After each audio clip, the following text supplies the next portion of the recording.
Hello everyone, my name is Zenitsu and I'm back with another Buddy Finance video.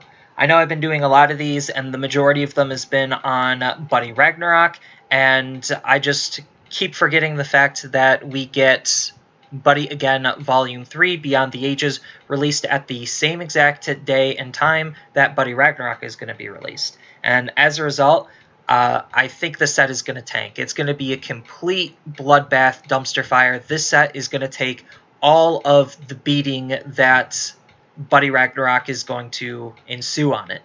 So part of the reason why is because obviously a lot more hype and attention is going to be on Buddy Ragnarok. And as a result, that had a much shorter pre-order cycle than Beyond the Ages. And as a result, there's just going to be a lot more Beyond the Ages than Buddy Ragnarok. And if all of the hype and people's money is on Buddy Ragnarok, then that kind of puts Beyond the Ages in a really bad spot because now people don't really want it. So thus, the prices of the singles are going to go down because there's just overall less demand for it. Not saying that it's a bad set, just saying that because Buddy Ragnarok is coming out, it's going to perform way worse than it normally would. And I do think there's going to be a bit less of Beyond the Ages than there was of Super Buddy Wars, but the fact is it's going to perform very, very similar to Super Buddy Wars because its pull ratios are basically the same, and yeah, it has to compete with Buddy Ragnarok. So that's kind of unfortunate for the set, but looking at it, it's still going to be a pretty interesting set, and it's still going to be doing, you know, the usual stuff. So not really anything new to report there. Just feel free to look at what Super Buddy Wars was doing if you want a good comparison. So starting with the Buddy Rares, I definitely think out of the two Buddy Rares, obviously Japan thinks that Jack is going to be the winner of the Buddy Rares, but I don't necessarily think he's going to be like exuberantly high price. Like they have him at $10, but Japan generally their prices are lower than ours anyway. So using kind of what I know about how the secondary market tends to do, this card's probably going to be around $15, $20 at launch. So all of the prices I'm going to be talking about are probably at launch, and then I have a little bit more of speculation on how the set is going to age. So obviously at launch, Jack is going to be the more expensive one, and he's probably looking to be about $15, $20, while Bots is going to be probably around that $10 to $15 mark. So just under what Jack is going to do. In terms of the SPs, obviously Japan has the SPs really, really low, but the usual average SP, at least in English, usually an SP is going to be anywhere around $30 to $100, pending SP. So I think the average of these SPs is going to be somewhere around that 60 to 80 range. So expect any given SP to be around 60 to 80. If it's not performing very, very well, or there's a lot of stock of it, then obviously it's going to be lower, probably around that 30 to 40 mark. But I think they're all going to start relatively similar at around that 60 to 80 price point. Now we get into the triple rares. So the interesting thing is if we look at how Super Buddy Wars box openings were, you could tell that there was a slightly harder time to pull the triple rares than there was normally. Like obviously if you're opening up a case, you're going to have a very similar result every single time. But if you're just like casually opening up a couple of boosters, you're going to have a harder time opening up the triple rares than normal. So the triple rares is probably where all of the money outside of the buddies and SPs are going to be. But as we can see, a lot of them aren't necessarily going to be performing very, very well. So the only two big standouts is obviously Eternal Rivals and For the Future. I think Eternal Rivals, if we look at how similar cards like it have been performing in the past, it's going to be a $40 or $50 card easily. Like, that card is just insane. It's used in a lot of things, and it's just a very, very good card. And usually cards like this, if we look at, let's say, Buddy Grandis as the closest example, that card is currently sitting around 30 USD. So Eternal Rivals being better than that is definitely going to be holding a lot higher of a price point, more closer to how Iris Lilac was performing, except it might even be stronger than Iris Lilac, so it might even be above Iris in price point. So we're looking at a $40 to $50 card in Eternal Rivals. Now, For the Future is the other standout card, and Japan has it around like 18, 20 bucks.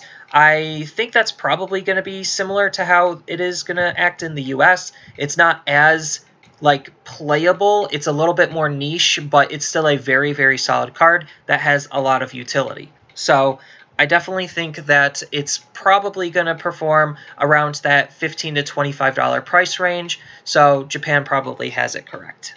Now, in terms of the monsters, this is where things start to get a little bit interesting. So obviously they are valuing Jack higher than the others, but knowing what we know about the English market, I actually think Abigail and Athora are going to be outperforming Bots and Jack.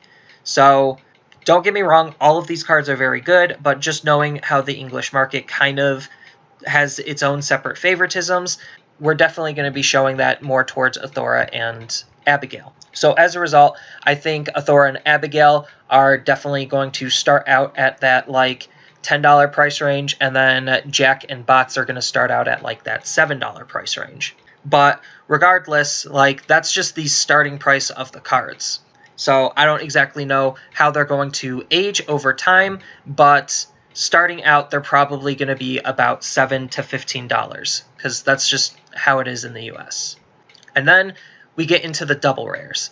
So as far as the double rares go, I don't think a single double rare should be worth more than $1. Like obviously certain places are going to have like their stock prices that this is just the default price of a double rare, that's it. But as the set ages, I don't think that the double rares are going to hold very well.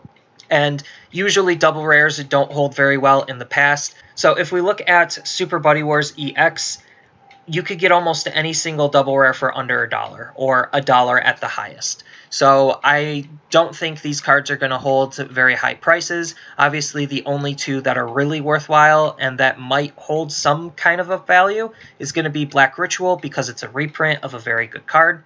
So that might hold like maybe $2. And then Buddy Police Order is going to hold like maybe $2, $3, but usually they all end up being around that dollar price range anyway.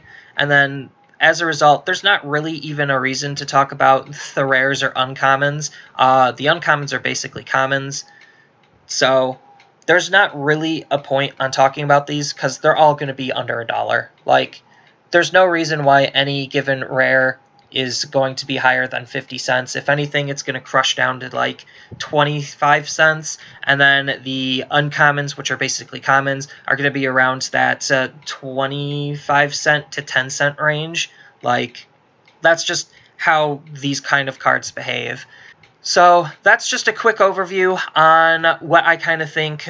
I think the set is going to be a complete bloodbath because it is coming out at a really bad time because a lot of people's money is going to be tied up in Buddy Ragnarok. So I actually think the prices, they might start out this way, but any seller who basically adjusts their prices, they're going to be a lot lower than what you'd normally expect, which is a good thing because then players actually might want to buy them because they just spent so much money on Buddy Ragnarok that they might not afford them right off the bat. So given a little bit of time, I don't necessarily think that the set is going to sell out as quickly as Buddy Ragnarok, but it should perform very, very similarly to how Super Buddy Wars kind of did, and there's still going to be a decent amount of stock, so I'm not necessarily afraid that all of the cards are just magically going to get out of stock. Now, obviously, I'm not going to be able to predict like drastic price fluctuations like we saw with Super Buddy Wars, because certain cards just went way up and then they went way down and now they're kind of normaling out. So I'm not expecting to see anything that drastic or crazy right off the bat, and I can't predict which cards are going to perform that way.